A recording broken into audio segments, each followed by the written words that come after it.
The next book I read was A Perfect Crime. This was from Yi. This one I picked up because of Own Voices October. I've been wanting to read more Asian written books about Asians.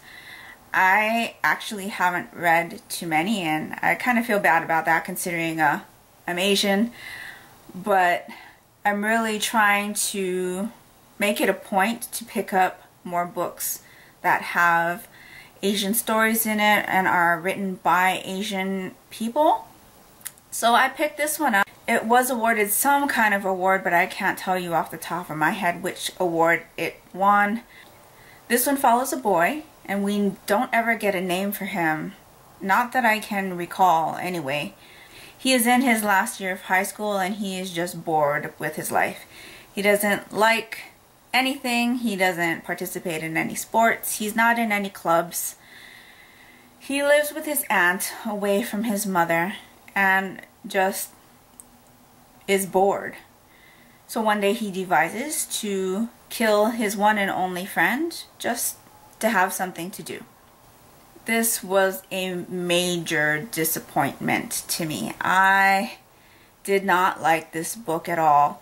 I don't know if it has something to do with the translation, but the narration was very harsh. Some of the descriptors he decided to use was very crude. With a title like A Perfect Crime, I thought that this would be about him creating a perfect crime and seeing if he could get away with it. The crime wasn't perfect at all. As I told you, the summary is basically what you're going to find on the back of the book. So the story really follows him in the aftermath of this murder. And we're basically waiting to see, are the cops going to catch him, or is he going to get away with it? And usually that kind of storyline is interesting to me, but I didn't like this at all. I don't think this is the type of story that you read for enjoyment, as the message is not one that's enjoyable, but at the same time, I didn't pick up anything from it. It didn't really go and talk about lifestyle of Chinese people or explain anything. It wasn't inherently Asian to me either. So I think I was really harsh in my written review of this. I ended up only giving it 1.5 stars.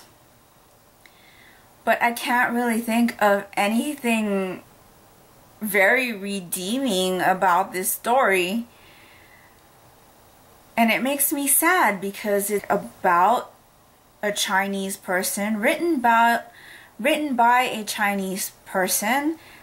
I am part Chinese. I know I've told you that before. But this book didn't give me anything but irritation.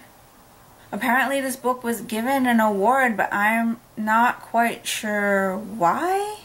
I guess I just have to read more books by Chinese authors to see. Maybe it's just the style of writing that I'm not getting along with. I don't know. But yeah, this was my most disappointing read of the year.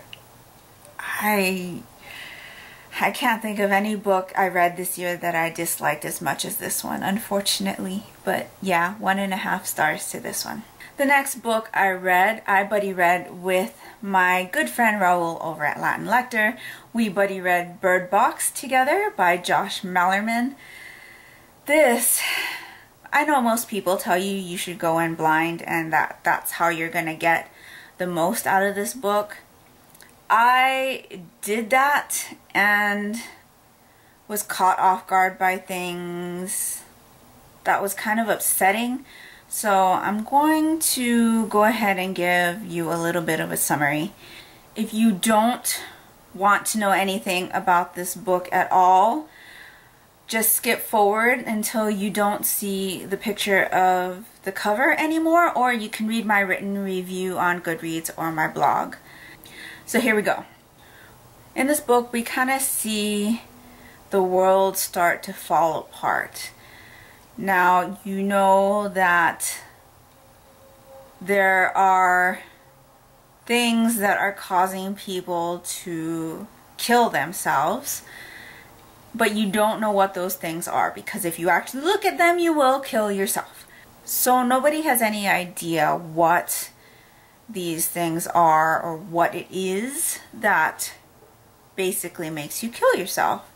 But it starts off, I think in Europe, this phenomenon starts happening, and then it moves and it moves and it comes to America, and we see two storylines. We see Mallory in the world as it is today after this phenomenon has spread across America and affected a lot of people.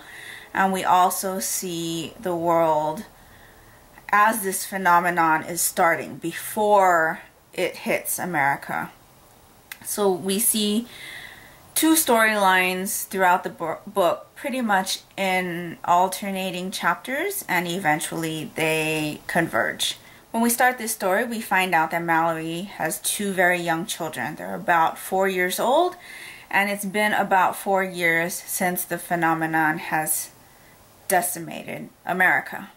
She decides that the only way for her and the two children to survive is to finally venture out into the unknown. But you don't really know why, or if she has a purpose or a destination. We follow Mallory and the two children trying to get to wherever it is Mallory is trying to take them. And all of this traveling has to be done blindfolded, because the things that make you go insane and kill yourself are still out there. On the other end of the story, you follow Mallory as she meets other people in the aftermath of it finally hitting America and becoming a family with some of these people, and what eventually happens to these people that she has gotten accustomed with, and the things that they have to go through in order to survive. I ended up really enjoying this book, and as always, a buddy read with Raul is interesting and fun. And I was glad that I did buddy read this with someone, because there were a lot of things that I wanted to talk about or gush about or gripe about. None of the reviews that I had watched about this book, and I didn't watch too many because I didn't want to get spoiled about anything, but anything that I've ever heard about this book never said anything about parental abuse. And I kind of find that surprising, because the way that Mallory treats her kids, raises her kids, is abusive. There's physical abuse, there's mental abuse, and it just did not sit well with me. So that is a big reason why this book only got 4 stars out of 5 from me. I did not enjoy that aspect at all. I also thought that she was so much better as a person before she became a mother, which makes me unhappy. Some of the things that she even thought about doing, she didn't do them, but the things she thought about doing to her kids bothered me a lot. And so, though I did enjoy this book a lot, I found it to be just creepy enough to keep me on my toes, and it was suspenseful enough to keep me turning the page. That part of it, Mallory and the way she decides to raise her kids, kind of left a mark on this book for me. So though I enjoyed this book a lot, and I'm really looking forward to the author's next book, which I believe just came out, this one only got 4 out of 5 stars for me. Still really good, but with the slightest bit of disappointment.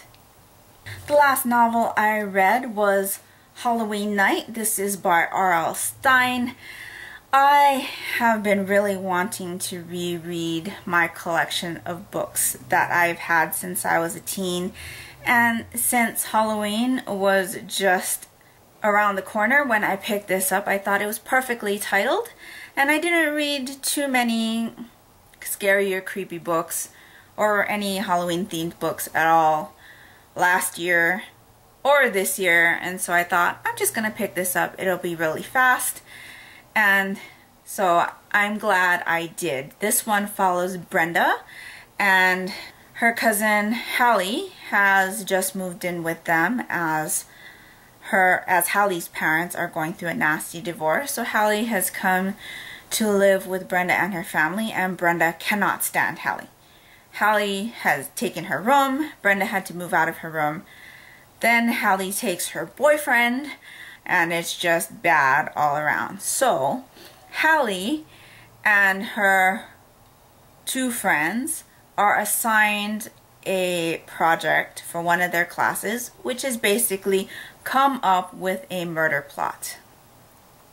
Brenda thinks this is a fabulous idea. They are going to plan to kill Hallie.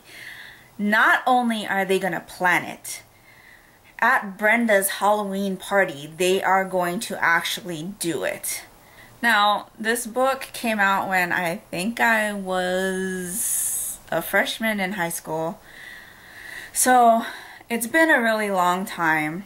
I actually didn't remember this story at all when I started reading it, and didn't recall anything about it. So it was like a first time read through for me. This one went by really fast. It is pretty short, only less than 200 pages, 185 pages. So I ended up reading this in the span of 3 days, I think, or 3 nights. I enjoyed this one. I did get a little irritated with the cousins and their arguments, and it's like, why can't you just communicate with each other? But that's part of the suspense of it, I guess. It causes the drama that makes you want to read more. But I must be too old or something. I thought it was a little irritating. And obviously I'm reading it as an adult. This is marketed for younger readers, so I let that one slip. All in all, I enjoyed this. It was a fast read. I plan on reading more of my collection. I ended up giving this one 3 stars. 3.5 stars. I ended up giving this one 3.5 stars. And yeah, it was a solid, likable book. The ending, I had no idea where it was gonna end up or what was gonna happen until it actually did. So again, always a plus when I can't figure out the end before I get there. I'm glad I got to this one. I thought this was the perfect book to pick up for the season. So those are all of the novels that I read in October. Let me know down in the comments below if you've read any of these, or if you have any suggestions for spy novels like I mentioned earlier. Also, if you have seen the movie Inferno and read the book, let me know what you thought of the movie, because like I said, I'm still trying to decide if I'm going to actually watch it in theaters or wait for it to come out on disc. I hope you are all doing great, and until next time, take care and smile always. Bye.